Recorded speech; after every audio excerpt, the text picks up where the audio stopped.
In times of chaos, we must be brave, bold, strong, and courageous. The period that we are in right now is, I call, the arrogance of ignorance. One of the most important ways that we can be brave is to counteract ignorance. It's important for us not to just be focused on the national. We need most people to be focused locally and stay doing activity, because when we are doing activities locally, it becomes regional, it becomes statewide, it then becomes a national. It's a book for me. I do a lot of work in the community of Port Huron. So this book, From Whence We Came, from one of the local black historians that was doing work, Miss Marguerite Stanley, just to get an understanding of what has happened in the city of Port Huron, knowing the history of what's going on in the city around me. What have people done before me in that community? That's crucial. So find local authors, local people, go talk to local people so that you understand the community that you're working in. This is by Ruha Benjamin, Imagination. This for me is just a book that just does what it says, imagination, pushing the imagination to rethink. It's not trying to give answer, it's just trying to make you think and imagine new ways to do things, to get out of the boxes of what the ways that we've been thinking about how to do things. The Sum of Us, of Heather McGee. This is another kind of historical document that gives insight to what communities have done and the harms that have been caused to Black people, to people of color, and the lengths that people with racist behaviors have been doing, what they will go to not allow certain people to have something, that they will stop having resources for themselves just so that others can't get it.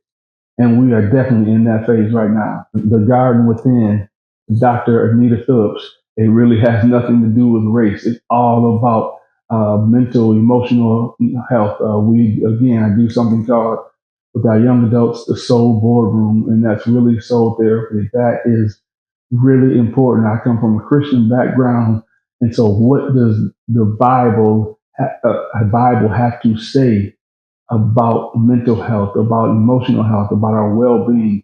And we look at it from a soul standpoint.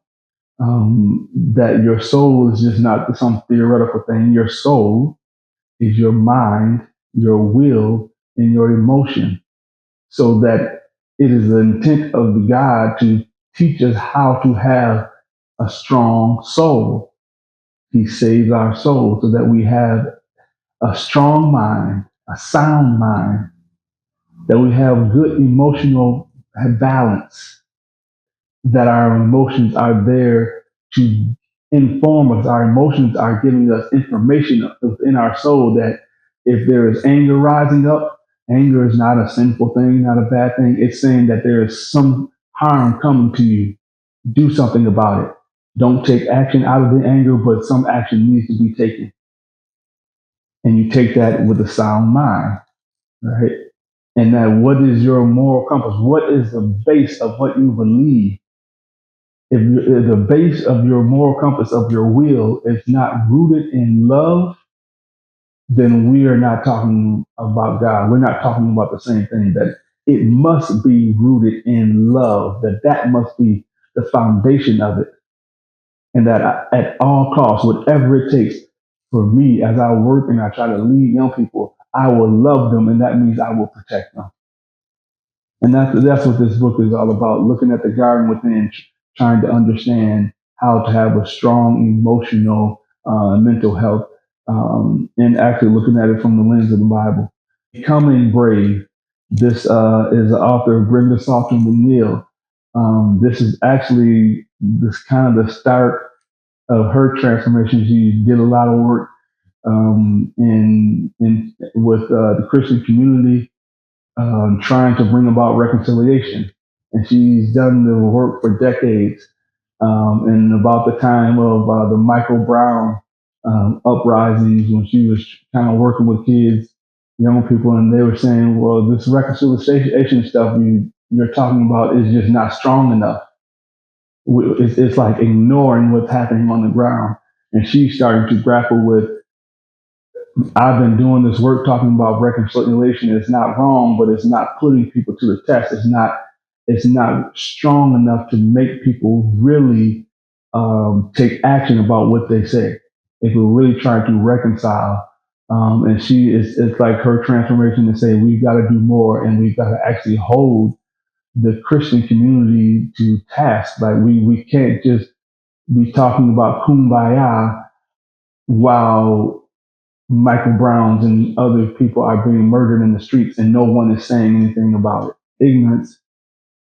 It's really important that you study and understand what you're working in. Again, I do a lot of work with young people. I've read a lot of books with young people, but one of the things I'm really trying to do is why some of these books you see I'm reading is it's really infrastructure development. That yes, I'm working with young people, and I need to know young people, and I've read plenty of things on that. Um, but for me, teaching people, young people, how to build infrastructure and build systems, because that's how you combat systems that are unjust, systems that are racist, systems that are educational system that is not really developing our young people. It might be giving them some knowledge, but is it giving them the understanding so that they have wisdom? So for me, it's really about building infrastructure, especially from these local communities, so that people have the systems to fight back with, not just trying to develop superheroes, one person who can get out and try to come back and save us all. That does not work. Building systems to combat this ignorance is very important, so that we're not every 4 years trying to, in the year of an election, trying to get everybody information down and combat the ignorance. That does not work. Combating ignorance is a thing that needs to happen all year, 365, every day, not looking at it based on a political election cycle. And so again, that's definitely one of the areas that we need to be brave to combat this era that we're in right now, which I call the arrogance of ignorance. I'm proud to be me. My brown skin tries to tell me the essence of my rich history, the roots of our strong legacy. We've been fighting this battle of faith for so long. We've been holding up the bloodstained banner so we soldier on. Your skin, my skin, the skin we in. It only complements the beauty within. The real power is in your soul. Let me tell you about my ancestors so you know.